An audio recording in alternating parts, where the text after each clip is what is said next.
Hi all, I'm Wanda, and I don't officially exist anymore. I've got a death certificate with my name on it, and there's even a tombstone with my name in our local cemetery. Of course I'm alive, but I had to fake my death, and here's why. My parents are pretty crazy. They do love me and even try to care for me, but did it in a really creepy way. As long as I can remember, I've always been monitored. My own parents watched me constantly. Even in the bathroom, there were surveillance cameras. I don't know why they decided to do so. And as a child, I didn't consider it all that bad. At least I was sure that my parents actually cared for me. Yet then the situation spiraled out of control. Mom was haunting me everywhere. I was prohibited even to talk to my peers. And if I did something wrong, she just locked me in my room.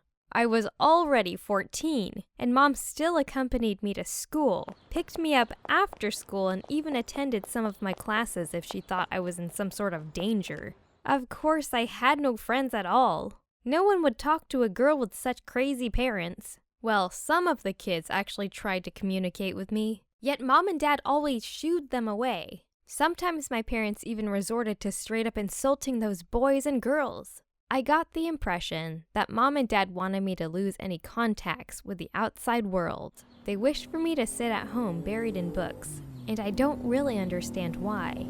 I wasn't allowed to have friends. I wasn't allowed to have an opinion of my own. I wasn't even allowed any private space. I had only the right to agree with my parents and do as they commanded. They didn't even bother to remove security cameras from my room and the bathroom, and I was already a teenager. Swimming was my only joy. No bystanders were allowed to be present at the lessons in the pool. There were a bunch of rules concerning student safety. You see, they sanitize everything there, so the people who weren't sanitized beforehand weren't allowed to the pool. Guess those strict rules catered to my paranoid parents, and they considered the place to be safe enough for me. As for me, I was just glad to be free of my mom's control, if only for an hour. Of course, we weren't always watched by our coach, and there were always my classmates at the pool. Yet my mom wasn't there, and it was already a blessing. But later, I discovered that I was actually a good swimmer. Such an exciting feeling! Finally, I wasn't a loser. I wasn't an object, a creature without an opinion of her own. I became a promising sportswoman. My coach sent me to competitions, and I did just fine. I couldn't really explain why I was so good at swimming. Sometimes I got the impression that water was literally pushing me ahead, all of its own volition during the competitions. Quite a nice compensation from fate itself for my own otherwise miserable existence. Unfortunately, my happiness didn't last long. I turned 17, and the exams were just around the corner. I wasn't foolish enough to even imagine that my parents would allow me to go to college. Yet they really wanted me to pass those exams. So they literally made sure I would leave everything else behind. In fact, Mom and Dad just locked me up at home and only drove me to swimming practice sessions twice a week. Mom was relentless. She even made sure that I was reading textbooks on my way to the pool and back, as if it would somehow help me. And later on, they prohibited me to practice swimming at all. By that time, I had already realized that I had no life at all. Still, my parents failed at their plan. They did their best to make me a loner with no friends. Yet at the pool, I actually managed to communicate both with the teachers and with my peers without my mom's supervision. My teammates were all great people. They even helped me to feel really free. Without their help, I'd never realized the nightmare I've been living in all my life. At first, I tried to test the waters. I told my parents that I didn't want to go to college and be a lawyer. I told them that I really wanted to become a professional swimmer and maybe even make the Olympic team. Unfortunately, they reacted just in a way I knew they would. They locked me up in my room for a week and took my smartphone and my notebook away. That was the last straw. I had to escape. I had to disappear. And what was more important, I had to think something up so that my parents won't even search for me ever again. So I came up with a plan. I got lucky. My swimming coach knew what was going on in my family and was firmly on my side. He helped me get a new set of papers with a new name on it. That wasn't a counterfeit, of course. We exploited a loophole in the law. You see, I was already 17 and I could legally change my name and my last name in the neighboring state. I won't be able to do so without outside help, though. Then the time had come for the most difficult part of the plan. I had to somehow escape my own house, and as you remember, I was usually locked in my room. Through trial and error, I learned how to unlock the door with a hairpin. It was all very risky because of the surveillance cameras in my room. I had to be careful, but I finally succeeded. Then I ran to the nearby river. Our yard actually bordered it. The river wasn't too big or deep, but it was still suitable for my plans. I took off my clothes in front of several strangers and dove into the river. I was a champion level swimmer, so I had zero problems with holding my breath. I faked drowning, dove right to the river bottom, and swam underwater to the far side, covered with reeds. My coach and my teammates waited for me there. That's how I got a new name, a new home, and a new life. End of story? Pretty much. Of course, my body was never found. The rescuers said that I must have been washed downstream and got entangled in algae at the river bottom. They said that my parents were devastated by my loss, and that my mom cried for weeks. It was all quite sad. We lived in a small town, and everyone there knew how my parents treated me.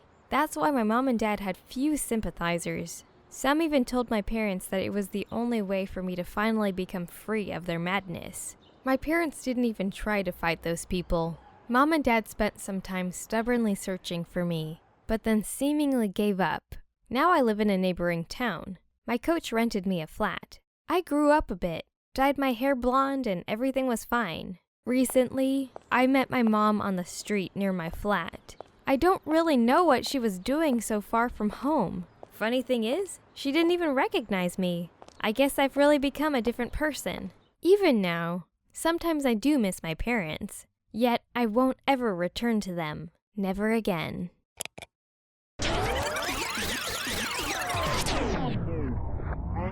Hi all, I'm Rose, Wanda's mother. My beloved daughter passed away some time ago, but I still refuse to believe that she's no more. I really want to ask for her forgiveness, but if she's really dead, that'd be impossible. From the very beginning, all I wanted was to keep my family safe. You see, it's all connected to my own traumatic experience. I grew up in a very sketchy neighborhood.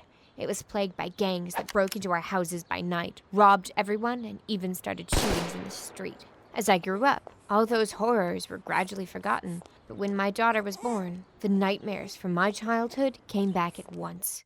I wanted to make sure that my girl was always safe, never endangered.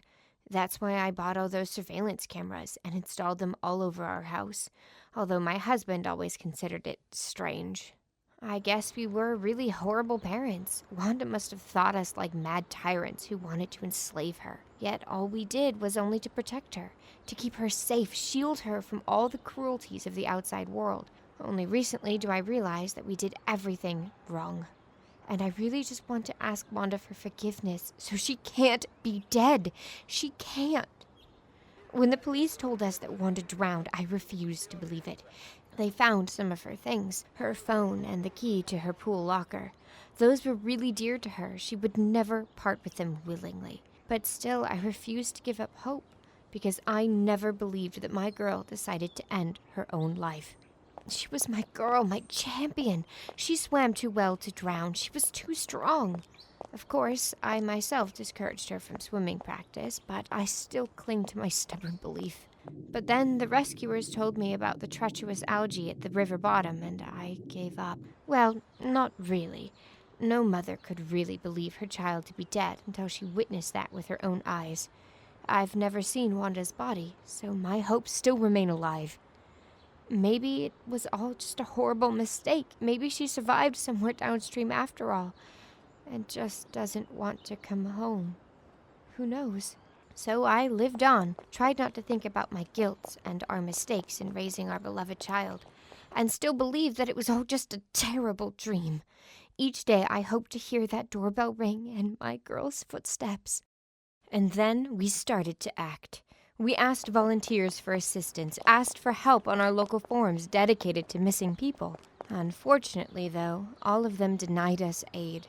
You see, our daughter wasn't missing technically, as she was officially declared dead.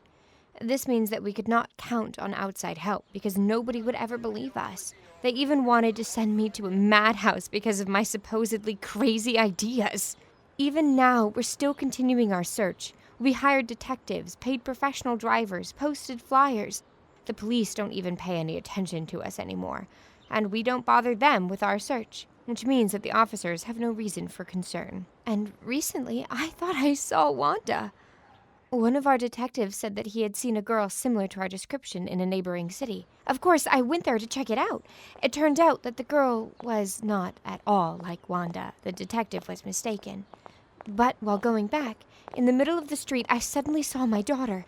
And then that ghost disappeared into thin air. I don't know whether it was Wanda or just her spirit who came to say goodbye. But I hold out hope for my daughter to still be alive. What do you think about this story? Who's right here and who's wrong? How can Wanda's parents fix the situation now? Tell us your thoughts in the comments below. Like the video, share it with your friends, and see you next time.